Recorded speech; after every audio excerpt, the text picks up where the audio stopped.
Se você defende os e também as ações dos, precisamos conversar. Esse vídeo é dedicado a você. Vou gravar com muito carinho. Alguns momentos da história que é preciso olhar para a realidade com serenidade e coragem intelectual. Momentos em que precisamos retirar véus ideológicos, afastar slogans e olhar os fatos com responsabilidade moral. O conflito que hoje envolve os Israel e Irã é um desses momentos. Eu vou afirmar, portanto, o que deve ser dito com absoluta clareza. Criticar o método de guerra pelas grandes potências utilizado não significa defender o regime iraniano.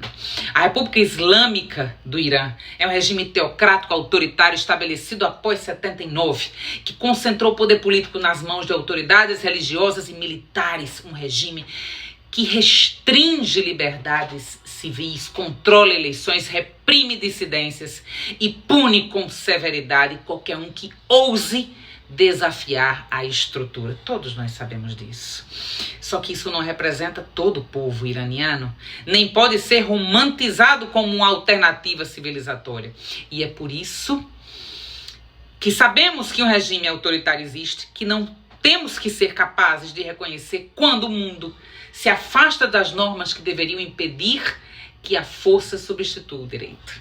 Depois da Segunda Guerra Mundial, a humanidade tentou construir uma ordem internacional baseada em regras mínimas. A Carta das Nações Unidas, adotada em 45, foi um importante marco civilizatório.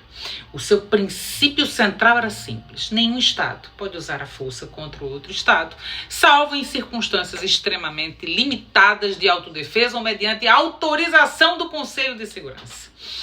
A ideia, portanto, era impedir que a política internacional voltasse a ser governada pela lógica da conquista, da invasão e da guerra preventiva, teoria dos jogos. Esse sistema imperfeito, mas necessário, foi concebido porque o mundo havia visto o que aconteceu quando grandes potências acreditam ter o direito de impor sua vontade por violência. Entretanto, ao longo de décadas posteriores a 45, a prática internacional mostrou algo inquietante. As grandes potências muitas vezes passaram a agir como se essas normas fossem aplicáveis aos outros, mas não a elas mesmas. Os tornaram-se, depois da Segunda Guerra, a principal potência militar do planeta. Todos sabemos disso. E, junto com isso, a capacidade de projeção de força. Intervenções diretas ou indiretas ocorreram em diversas regiões do mundo. Algumas justificadas pela lógica da Guerra Fria, outras a luta contra o terrorismo, defesa de interesses estratégicos e ou energéticos, e assim vai. Independentemente da justificativa apresentada, o resultado estrutural foi a consolidação de um padrão em que a força militar passou a ser frequentemente utilizada como instrumento ordinário da política externa. Essa realidade alimentou uma crítica que ficou conhecida como crítica ao imperialismo contemporâneo. Intelectuais como Noam Chomsky analisaram esse fenômeno como a expressão de um sistema internacional no qual a potência dominante exerce influência política, econômica e militar sobre diversas regiões, moldando conflitos e alianças de acordo com os seus interesses estratégicos. Mas nem é preciso recorrer a essa teoria. A própria história recente fornece exemplos cruéis e concretos. 2003. Os Estados lideraram a invasão do Iraque sob a alegação de que o regime de Saddam Hussein possuía armas de destruição de massa. Vocês lembram disso? Esse argumento foi apresentado ao mundo como uma justificativa para a guerra. Teoria dos jogos, né? No entanto, após a ocupação do país, extensas investigações internacionais concluíram que tais armas não existiam. A invasão derrubou o regime iraquiano, mas mergulhou o país em anos de guerra civil, instabilidade política e violência sectária que custaram centenas de milhares de vidas e desestabilizaram toda a região. Outro exemplo emblemático, Guerra do Vietnã. A intervenção americana no conflito começou sob a lógica de contenção do comunismo durante a Guerra Fria. anos o país sendo submetido a bombardeios massivos, operações militares de larga escala e estratégias de destruição de infraestrutura. E no final, os Estados Unidos retiraram suas tropas sem alcançar o objetivo estratégico de impedir a vitória do Vietnã do Norte. O custo humano foi devastador. Milhões de vietnamitas morreram e dezenas de milhares de soldados americanos também perderam a vida. A experiência do Afeganistão seguiu uma trajetória cruel e semelhante. Após os ataques de 11 de setembro de 2001, os Estados Unidos invadiram o país para derrubar o regime do Talibã e eliminar a presença da rede Al-Qaeda. A guerra durou 20 anos. Em 2021, após 2 décadas de ocupação militar e enormes investimentos financeiros e humanos, as tropas americanas se retiraram. Em poucos dias, o Talibã retomou o controle do país, restabelecendo praticamente o mesmo regime que havia sido derrubado 20 anos antes. A Síria também se tornou palco de intervenções indiretas, operações militares limitadas e disputas geopolíticas entre potências globais e regionais. O resultado? Uma guerra civil devastadora, milhões de refugiados e a fragmentação de um país inteiro. Se voltarmos ainda mais no tempo, encontramos um dos episódios mais dramáticos da história moderna: o bombardeio atômico de Hiroshima e Nagasaki, em agosto de 45, ordenados pelo presidente americano Truman. As 2 bombas nucleares lançadas sobre o Japão mataram instantaneamente dezenas de milhares de pessoas e ao longo dos meses que seguiram, a radiação elevou o número de mortes para centenas de milhares mais. Até hoje, esse episódio permanece como um símbolo extremo do poder destrutivo da guerra moderna e levanta debates éticos profundos sobre os limites do uso da força. Esses exemplos, portanto, revelam um padrão histórico inquietante. Grandes intervenções militares frequentemente são iniciadas com a promessa de restaurar ordem, segurança, acabar com o terrorismo, democracia, mas terminam produzindo consequências imprevistas, instabilidade prolongada e sofrimento humano em larga escala. Infelizmente, o início do conflito atual também já revelou tragédias que lembram esse padrão histórico.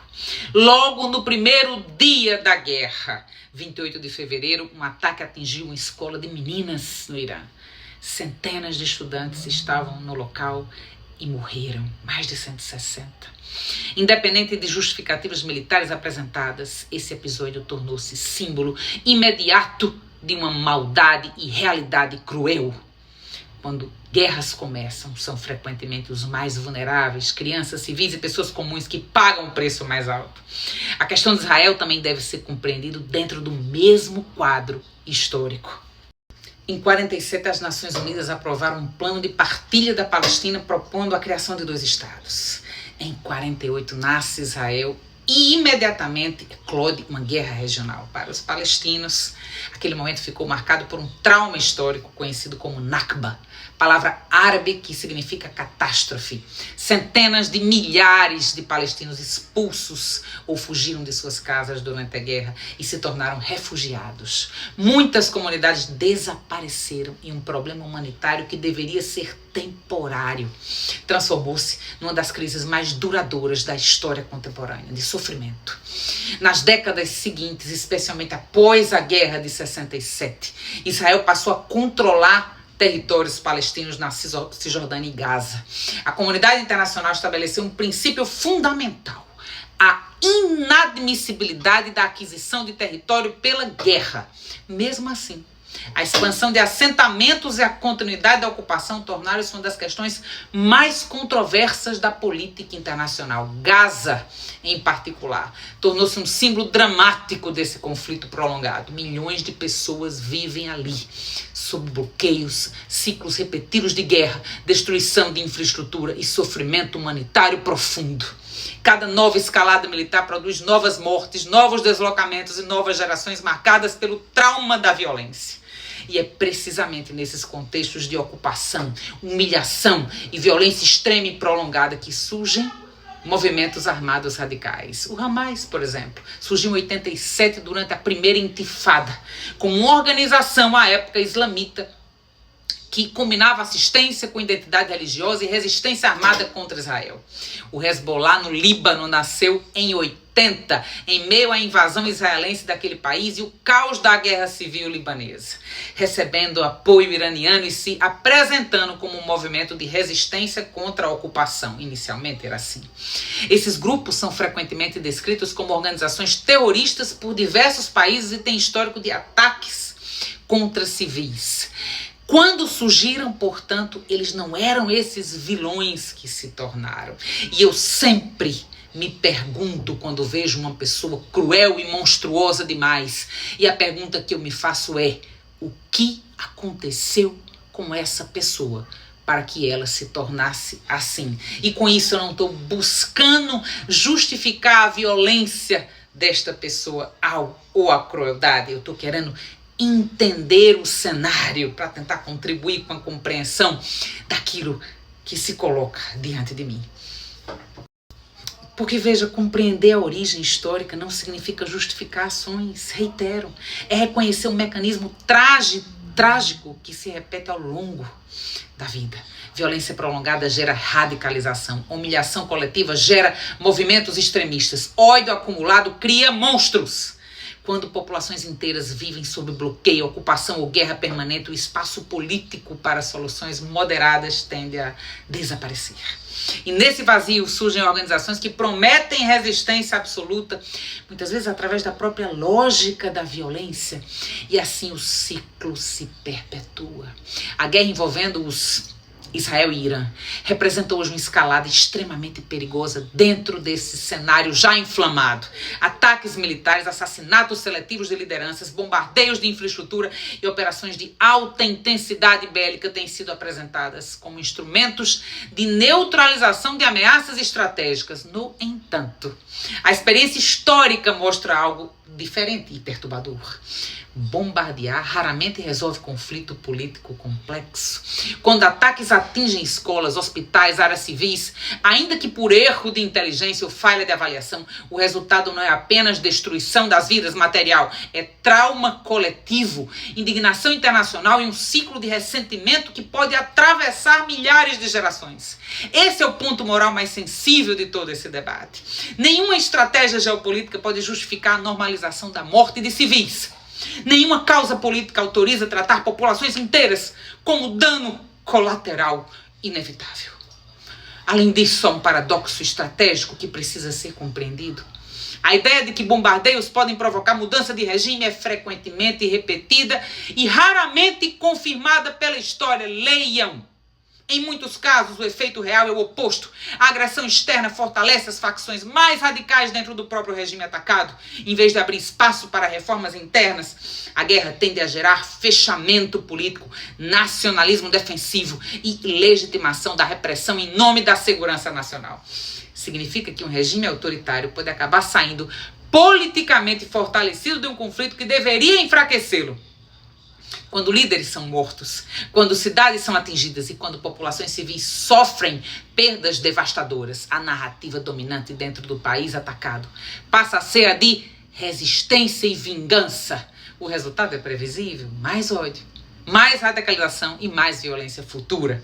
Portanto, a tragédia atual não está apenas na crueldade de regimes autoritários, nem no poder destrutivo de grandes potências. A tragédia está na combinação perigosa dessas duas coisas. De um lado, um regime teocrático que restringe direitos e governa com base em uma estrutura de poder religioso militar. Do outro, uma estratégia internacional que acredita ser possível reorganizar regiões inteiras por meio de bombardeios, assassinatos e demonstrações de força. Nenhum desses caminhos oferece uma solução estável, nenhum. O verdadeiro desafio é outro. É reafirmar que o direito internacional não é uma formalidade diplomática, mas um limite essencial contra o caos global. Quando as normas deixam de ser respeitadas pelas próprias potências que ajudaram a criá-las, o sistema internacional perde credibilidade. E quando o sistema perde credibilidade, o mundo se torna mais perigoso para todo mundo. Porque se a força passa a ser o único critério, cada país se sentirá autorizado a agir da mesma forma. E nesse cenário, a escalada militar deixa de ter freios. Por isso é tão importante separar essas duas coisas que muitas vezes são confundidas. Criticar bombardeios, intervenções e violações do direito internacional não significa apoiar regimes autoritários. Eu não quero morar no Irã.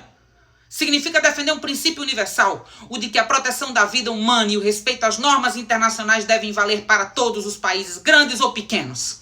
Se queremos um mundo habitável, a regra precisa ser clara. Nenhum Estado deve se considerar autorizado a redesenhar o destino de outros povos pela violência. Não tem dono do mundo. Nenhum governo deve acreditar que destruir cidades produzirá democracia. E nenhum povo deve ser reduzido a alvo de disputas geopolíticas entre potências. A verdadeira alternativa civilizatória não é escolher entre impérios e teocracias. É defender a primazia do direito sobre a força. Somente quando essa regra voltar a ser levada a sério será possível romper o ciclo histórico e interminável de guerras, vingança e tragédias que repetidamente transformam conflitos políticos em sofrimento humano. Essa é uma responsabilidade que pertence a todos nós, independentemente de ideologia, nacionalidade ou posição política. Portanto, eu te respeito se você é da direita ou da esquerda, mas precisamos nos unir na compreensão desses problemas tão profundos, sob pena de vermos reiteradamente milhares de pessoas sofrendo e morrendo de forma cruel e precoce. É isso.